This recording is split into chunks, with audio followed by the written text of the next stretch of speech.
A strong magnitude 4.9 earthquake hit 5.7 kilometers, 3.6 miles, away from Magugpo, Poblacion, Davao, Philippines, in the morning of Monday, May 19, 2025 at 11:41 a.m. local time. Asia, Manila GMT +8. The quake had a shallow depth of 63 kilometers, 39 miles, and was felt by many near the epicenter. The shallow depth of the quake caused it to be felt more strongly near the epicenter than a deeper quake of similar magnitude would. First to report, volcano discovery after 3 minutes.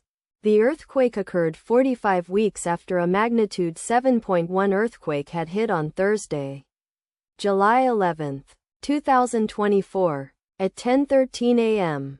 GMT +8 local time, in 326 kilometers, 203 miles, distance to the southwest. Data source from volcano discovery.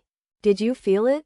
Let us pray. May the earthquake that occurred not affect our brothers and sisters there. May the earthquake not happen again. And may God protect everyone. Amen.